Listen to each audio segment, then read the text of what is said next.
여러분에게 있어서 예배가 중요하십니까?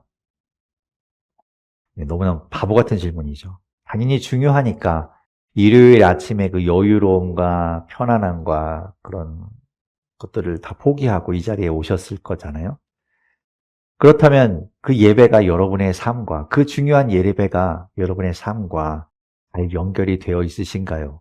아니면 그냥 예배는 예배고 삶은 삶이고 뭐 그렇게 생각하고 계신가요?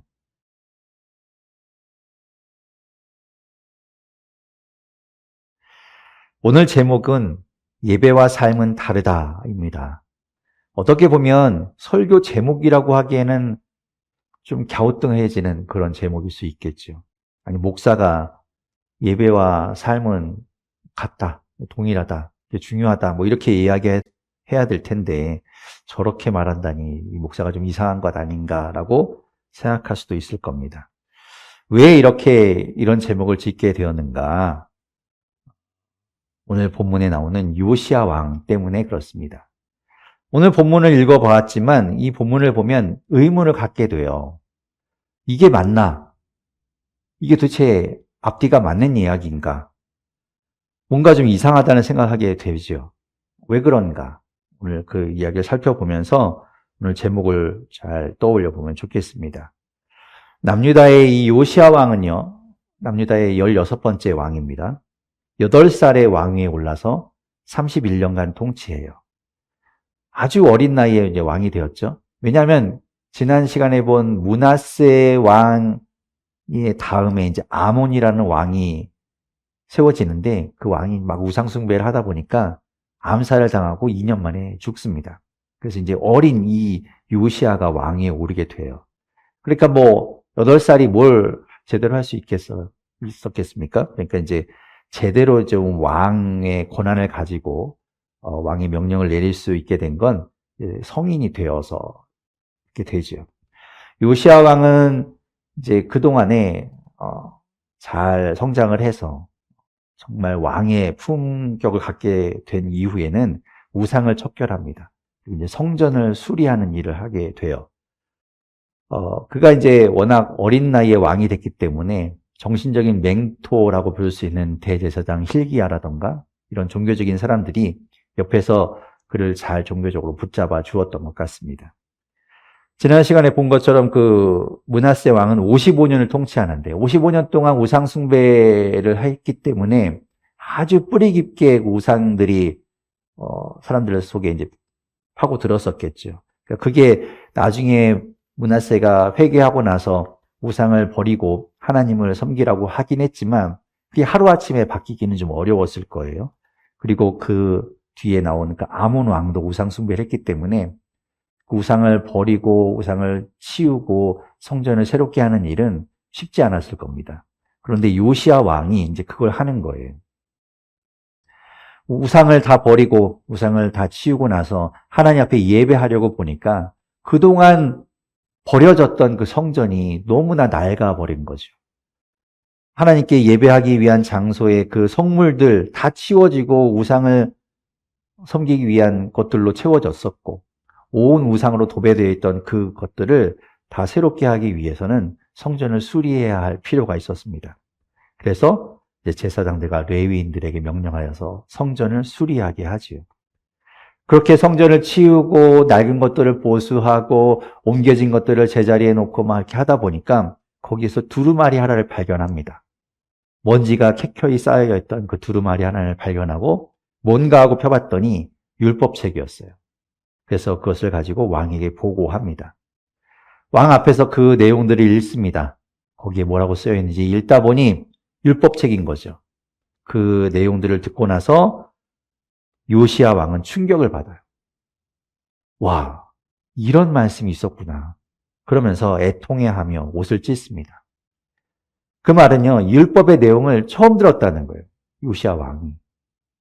왕이 되었고, 또 이스라엘의 율법이 그렇게 중요함에도 불구하고 요시야 왕은 그 내용을 처음 들었던 거죠.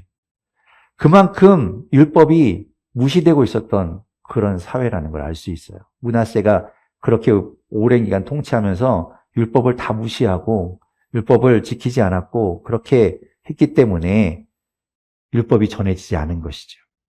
하나님이 므낫세를 굉장히 미워했잖아요. 진노하셨고 므낫세 때문에 이스라엘이 멸망하게 될 거다라고 말씀하실 정도였었는데 그것은 아마도 이렇게 므낫세가 우상을 섬기고 이런 것뿐만 아니라 율법마저도 무시하고 율법마저도 내팽개쳤기 때문일 겁니다. 학자들은요, 그때 발견한 이 두루마리가 율법 전체라고 보기는 어렵고 율법 안에 있는 신명기의 일부가 아니었을까라고 봅니다. 그래서 12장에서 26장 정도 사이의 말씀일 것이다 라고 보는데요. 그 내용은 뭔가 하면 우상 숭배를 금지하는 내용이고 그리고 하나님 앞에 제사하고 하나님의 절기를 지키는 것이 얼마나 중요한지를 강조하는 본문이면서 하나님이 말씀하신 성전, 하나님이 말씀하신 하나님이 정하신 곳에 가서 제사하라고 적힌 내용입니다. 그거를 발견했을 것이다 라고 보는 거예요. 그래서 그 내용을 듣고 난 요시야 왕은 그 말씀대로 유월절을 제대로 지키자라고 이야기합니다. 그래서 유월절이 지켜지게 돼요. 유월절은 이집트에서 이 이스라엘 백성들이 노예 생활할 때 장자의 죽음이 넘어간 날, 그러니까 죽음이 피해간 하나님이 구원해 주신 날을 기념하는 절기이죠. 이스라엘의 가장 중요한 3대 절기 가운데 하나입니다. 유월절과 무교절은 같이 묶여 있어서 그것 하나, 그리고 초막절, 그리고 맥추절이라고 부르는 절기들이 있는데 그 절기 가운데 하나이지요. 그런데 오늘 본문에 그 절기를 지키는데 이렇게 이야기하고 있어요. 오늘 본문 18절입니다. 같이 한번 18절 읽어보겠습니다. 시작. 예언자 사무엘 이후로 이스라엘 안에서 이처럼 유월절을 지킨 예가 없었고 이스라엘의 역대 왕들 가운데서도 요시야가 제사장들과 레위 사람들과 그때 거기 모인 온 유다와 이스라엘 사람들과 예루살렘 주민들과 함께 지킨 그런 유월절은 일찍이 지켜본 왕이 없었다. 아멘.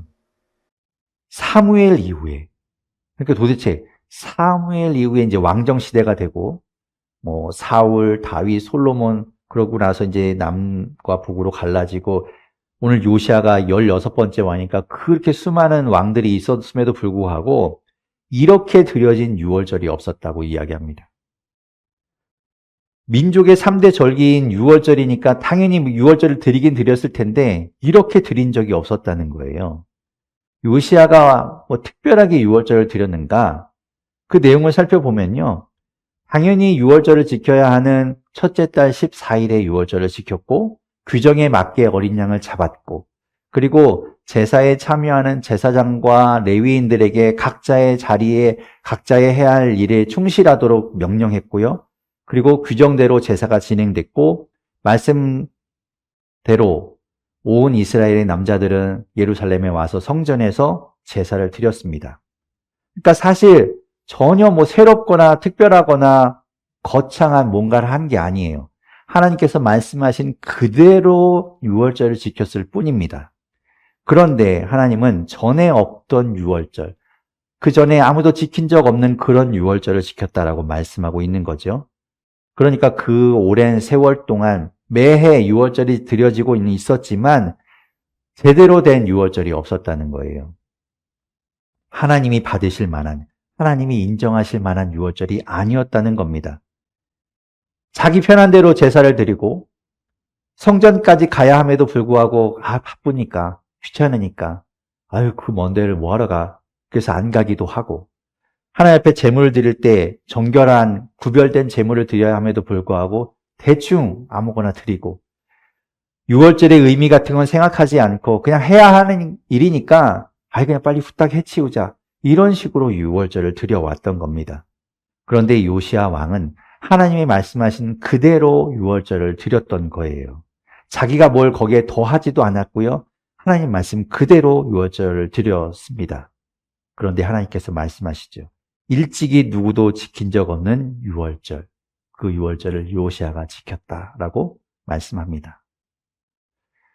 우리에게는 유월절이 하나님 앞에 드리는 예배이지요. 우리를 구원하신 그 하나님의 은혜에 우리가 감격하여서 그 은혜에 반응하면서 하나님 앞에 예배를 드리는 것, 그것이 유월절의 의미와 다르지 않아요. 우리는 매주 그리고 때에 맞게 하나님 앞에 예배를 드립니다. 그런데 우리의 예배는 하나님이 받으시는, 하나님이 인정하시는, 하나님이 기뻐하시는 예배가 되고 있습니까? 그렇게나 많이 드렸던 우리의 예배가 그저 그냥 해치워버리는 그런 예배가 아니었는지 돌아보게 됩니다. 나의 편함과 나의 상황에 좌우되는 예배, 하나님 앞에 선다는 그 감격과 두려움은 갖지 못하고 회개와 정결함이 사라진 그런 예배, 하나님보다는 내 기분과 감정이 우선시되는 그런 예배가 드려지고 있었던 건 아닌가 돌아봐야 한다는 것이죠. 한 번도 어쩌면 제대로 된 예배를 드린 적이 없는지도 모릅니다. 우리 모두 하나님께 온전한 예배를 드릴 수 있기를 바랍니다. 분명하게 선포하는데요. 예배의 주인은 내가 아니라 하나님이십니다. 우리는 하나님께 예배를 드리는 거예요. 우리가 하나님께 맞추고 하나님이 받으시는 예배를 드려야 하는 겁니다. 그렇게 하나님 앞에 예배할 때 하나님이 우리의 예배를 받으시고 이전에 누구도 드린 적 없는 그런 예배를 받았다라고 말씀하실 겁니다. 뭔가 굉장한 걸 해야 하는 게 아니라고요. 하나님 앞에 우리의 마음을 들여서 예배하면 되는 겁니다. 우리가 찬양할 때 하나님을 생각하고 하나님의 그 은혜를 떠올리고 하나님의 사랑을 기억하면서 예배하고 회개하는 마음으로 주님 앞에 나아가 우리의 모든 죄악들을 주님 앞에 내려놓고 기도하면서 하나님의 은혜를 구하고 하나님의 말씀을 들을 때 그 말씀을 붙들고 세상 가운데 그렇게 살아가려고 노력하는 것, 그것이 하나님이 바라시는 예배이겠지요. 선포하기는 매번 예배를 드릴 때마다 매번 더 최고의 예배를 드릴 수 있기를 바랍니다. 오늘보다 내일이 더 멋진 예배, 최고의 예배, 하나님이 기뻐하시는 예배가 될 수 있기를 주님의 이름으로 축원합니다. 그래서 우리가 마지막에 드리는 인생 끝에 드리는 그 예배가 가장 아름답고 빛나는 예배가 되기를 바랍니다. 다시 요시야 왕으로 돌아와서요. 하나님이 인정하시는 이렇게 정말 대단한, 우리가 정말 보기에 와 잘했다라고 생각되는 그런 유월절 절기와 제사가 드려졌어요. 그야말로 예배가 잘 드려진 겁니다. 그런데 그때 전쟁이 일어나요. 이집트가 바빌로니아를 치기 위해서 이제 출정해서 가는 겁니다. 그러다가 이 이스라엘을 지나갑니다. 이집트는 바빌로니아를 치기 위해서 가는 것이지 이스라엘을 공격하기 위해서 오는 게 아니에요. 그런데 요시야 왕이 이 이집트 군과 맞서 싸우기 위해서 나갑니다. 뭐 오해는 할 수 있겠죠. 아니 내 나라로 군사들이 막 몰려오니까 이거 뭐 전쟁하자는 건가 하고 나갈 수 있겠죠. 그래서 그것을 오해할까 봐 이집트의 느고 왕이 이렇게 이야기해요. 오늘 보면 21절인데요. 같이 한번 읽어보겠습니다. 함께 읽겠습니다. 시작. 느고가 요시야에게 전령을 보내어 말하였다. 유다의 왕은 들으시오. 왕은 왜 나의 일에 관여하려고 하오? 나는 오늘 왕을 치려고 온 것이 아니라 나와 싸움을 벌어진 족속을 치려고 나선 것이요. 하나님께서 나에게 속히 가라고 명하셨소. 그러니 하나님이 나와 함께 계시오. 하나님께 멸망을 당하지 아니하려거든 하나님을 거역하는 이 일을 어서 멈추시오. 아멘. 당신들과 싸우려는 게 아닙니다. 우리는 그저 지나가려는 거예요. 그러니까 우리 서로 싸우지 맙시다. 나는 지금 하나님의 말씀을 받고 그 말씀을 지키기 위해서 그 명령대로 가는 거니까 괜히 끼어들어서 하나님의 말씀을 거역하지 마십시오. 그 말을 듣고 요시야는요. 나 또 오해했네. 깜짝 놀랐네요. 알겠습니다. 예, 잘 다녀오세요. 화이팅! 예, 다치지 말고 잘 다녀오십시오. 이러고 물러났으면 되는데 이 요시야 왕은 끝내 그 이집트를 막아서서 싸우겠다는 거예요. 전국에 질비하고 막 뿌리 깊게 있던 그 우상들을 척결했고 성전을 수리했고 예배를 회복했고 전에 없던 유월절을 드렸습니다. 그야말로 정말 기가 막힌 예배들을 드렸는데 신앙생활을 잘했는데 그러면 이제 전쟁이 벌어졌을 때 이겨야 될 거 아니에요. 우리가 신앙생활 잘하고 예배 드릴 때마다 최고의 예배를 드렸다면 우리 인생은 탄탄대로가 돼야 되겠죠. 그건 둘째치고 문제를 만나면 그 문제가 잘 해결되고 그 문제가 잘 풀어져야 되겠지요. 저만 그렇게 생각하시나요? 그러면 좋잖아요. 그런데 요시야 왕은요, 그렇게 끝내 전쟁에 나갔다가 화살을 맞고 결국 죽게 됩니다. 당연히 전쟁도 패했겠죠. 이거 뭔가 이상한 결말이잖아요. 반전이죠.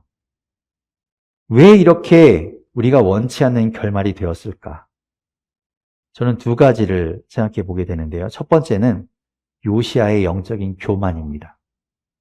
자기가 그때까지 한 일들을 보면 자기가 얼마나 신앙생활 잘했고 하나님 앞에서 얼마나 잘했는지 자기가 생각해도 기가 막히죠. 스스로 대견한 거예요. 야, 이런 왕이 없었대. 성전 수리하고 유월절 잘 지키고 예배를 회복한 그런 왕이 그동안에 없었대. 나야 나, 요시야야. 이런 마음인 거죠. 그래서 어깨에 힘이 들어가고 다른 사람 말이 귀에 들어오지 않고 느고 왕이 말하기를 하나님이 말씀하셨다. 하나님이 지금 나와 함께 하신다. 하나님의 일을 하는 것이다 라고 말해도 그게 귀에 들어오지 않죠. 아니, 하나님이 나에게 이렇게 칭찬하셨는데 내가 이렇게 잘했는데 당신이 뭐라고 하나님을 들먹거리느냐라는 마음으로 전혀 겸손하지 않고 교만한 마음을 갖게 된 겁니다. 그가 하나님 앞에 겸손한 자였다면 느고가 그렇게 이야기할 때 인정했을 거예요. 아, 그렇군요. 그러면서 하나님께 나아가서 이게 정말 사실인지 물었겠죠. 그런데 요시야는 다 무시하고 밀어붙인 거예요. 두 번째는 요시야의 영적인 착각입니다. 그는 예배와 삶을 혼동했어요. 그가 하나님 앞에서 예배를 잘 드렸습니다. 그러면 자신의 삶도 하나님 말씀대로 잘 살고 있다고 착각한 겁니다. 성전에서는 하나님의 말씀에 귀를 기울였겠지만 실제 삶으로 돌아와서는 하나님의 말씀에 귀를 닫고 있었던 거예요. 율법책을 발견하고는 하나님 말씀대로 지키려고 했던 그 요시야가 현실에서는 하나님 말씀을 듣지 않았다고 22절에 말씀합니다. 삶에서는 안 듣는 거예요. 내가 예배를 잘 드렸으니까 그걸로 됐다고 생각하는 겁니다. 사실 우리는 이런 경우를 정말 많이 봅니다. 교회 안에서 신앙생활 잘하고요. 예배를 잘 드리면 교회 밖에서의 삶도 잘 산다고 착각합니다. 그런데 실제로는 밖에서 아주 개판으로 사는 사람들이 많고 오히려 믿지 않는 사람보다 더 악하게 잘못된 일을 하는 사람이 더 많아요. 우리는 예배만 잘 드리면 된다고 착각하고 있는 겁니다.